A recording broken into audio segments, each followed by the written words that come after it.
first of all, if you go back and you watch the debate between Biden and Paul Ryan, you will see that Biden pulled the same stunt. He's a brawler. He interrupted Ryan over and over and over again, and the media loved it. Ryan got his butt kicked. Nice guy, technical guy. And Biden did exactly the same thing with the weird facial motions and the laughing and the interrupting and the name call. Did exactly the same thing. And if you go back and look at the beginning of the debate, you'll also see it was Biden who threw the first punch and interrupted the president repeatedly. But the president's not Paul Ryan, and he wasn't going to put up with it. And he had to make a decision. Am I going to get rolled or am I going to take him on? But that's not what I want to talk about. They keep asking the President of the United States, which is outrageous, if he'll denounce white supremacy. He's done it 20 times.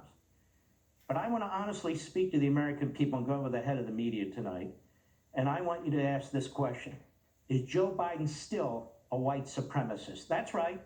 Is he still a bigot? And sure is. Joe Biden's own language that any moderator, any debate moderator can find, because it took all these people, they're the biggest hypocrites there are. October 12th, quote, Joe Biden, and he said this to the Philadelphia Inquirer, I think the Democratic Party could stand a liberal George Wallace, someone who's not afraid to stand up and defend people, someone who wouldn't pander, but would say what the American people know in their gut is right. And he says that also, he's referring to Alabama's notorious George Wallace. Also 1975. Yeah, I remember who that is. Quote, or was. I think the concept of busing, that we're going to integrate people so that they all have the same access and they learn to grow up with one another and all the rest, is a rejection of the whole movement of Black pride, is a rejection of the entire Black awareness concept, where Black is beautiful, Black culture should be studied, and the cultural awareness of the importance of their own identity. If just looking at him makes me sick. I wish they weren't showing him. I don't know what does. 1977 from the New York Times, Joe Biden, old comments. He says that non-orderly racial integration policies would cause his children to grow up in a racial jungle. He then says, unless we do something about this, my children are going to grow up in a jungle.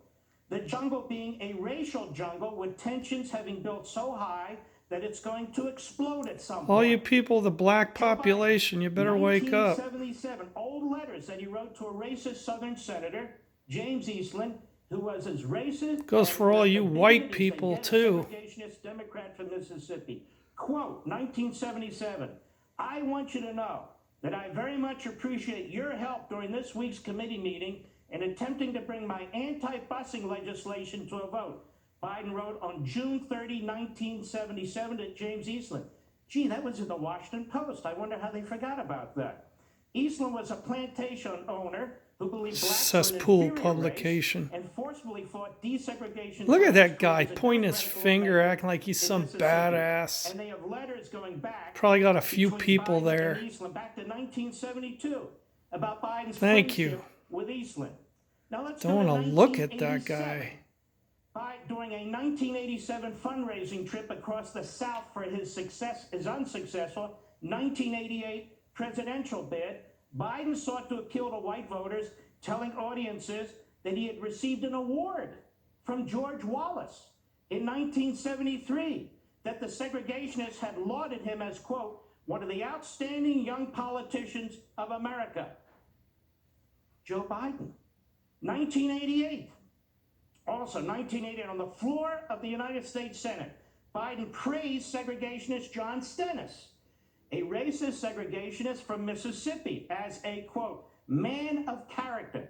He even said that of Stennis, who opposed Brown versus Board of Education with something called the Southern Manifesto. This was a racist manifesto a lot of these Democrat Southerners had signed on to. In fact, Biden even bragged about Stennis gifting him with the table on which the Southern Manifesto was signed.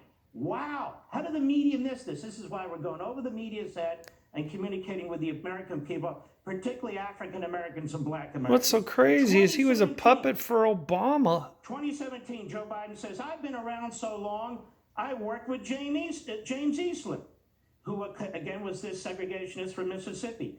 Even in the days when I got there, the Democratic Party still had 7 or 8 old-fashioned Democratic segregationists. You'd get up, you'd argue like the devil with them. Then you'd go down and have lunch or dinner together. The political system worked. We were divided on issues, but the political system worked. That's Biden. 2019, comments he made about working with segregationists. 2019, Biden had been talking about his time working again with Eastland, and then Georgia segregationist Herman Talmadge. In the 1970s, when he began discussing the relationship, Biden said, I was in a caucus with James Eastland before imitating a Southern accent and claiming that the senator never called me boy, which, as we all know, is a derogatory term used against black men. Then the 1994 Biden crime bill, it wasn't just called the crime bill, it was the Biden crime bill. He kind of hides from it now. He was its main author. The Democrat Senate passed it. The Democrat House passed it. The Democrat President, Bill Clinton, who also has ties to segregationists, he signed it. But Biden was chairman of the Senate Judiciary Committee. Here's what he said. We have predators on our streets that society has, in fact, in part, this guy's disgusting. Created. He said in the speech on the floor of the House, Biden described a cadre of young people, tens of thousands of them, born out of wedlock without parents, without supervision, without any structure, without any conscious developing, because they literally have not been socialized. They literally have not had an opportunity. He said, we should focus on them now because if we see, here's a great libertarian who's done all the research, who knows the Constitution, and who knows. Biden's 1993 predator he's done the homework. Similar to comments made by Hillary Clinton in So all you liberals out there, you better pay attention, because you're going to destroy our country if you elect Biden and Harris. 2010. Oh man, how is it that he escapes scrutiny for his bigoted, racist past? Comments coming out of his big mouth.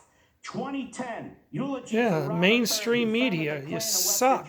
You know, West Virginia had broken off from Virginia during the Civil War because it was with the Union. Robert Byrd. I mean, why would you want to hide of the Klan in West Virginia and protect so are the Democrats about him, and he this the 1964 radical Civil Rights Act. They made him the majority leader in the Democrat Party, and one of his pals was Joe Biden. And he fought the 1964 Civil Rights Act. And one of the things he said was, to me, for a lot of us, this is at the funeral, but Byrd was a mentor and a friend, and for a lot of us, he was a guide. Now, I have a question to ask. Richard Spencer, you ever hear of him? We're about to Apparently, he's like one of the heads of the neo-Nazi movement or the Klan or something of that sort in the United States. You know who he endorsed, Sean? He endorsed Joe Biden for president of the United States. You know, when our president, Donald Trump, was asked about David Duke, he denounced David Duke, They gave it, David Duke endorsed you. What do you think about that? He denounced it over and over and over again in 2016. Richard Spencer is bigger than David Duke in the crackpot, subhuman, white supremacist movement. And Biden's not asked once what he thinks about that. Now, I want to move on. Mark, African Americans. Mark, you have 30 seconds. Okay, all right, well, let me just end with this question. Joe Biden, are you still a white supremacist? Are you still a bigot? Are you exactly what Kamala Harris called you? I think in many ways you still are. In many ways you still are, because all you do is you yell at the president, you call him a liar, and you dare to call him a racist? You are a disaster. That's why they hide you in the basement. You're a friggin' hypocrite. That's why you started interrupting the president of the United States. The same thing you did to Paul Ryan. If we had an honest press rather than a corrupt press, Mark, if we had people who really wanted to get to the bottom of each candidate, Joe Biden wouldn't have a chance.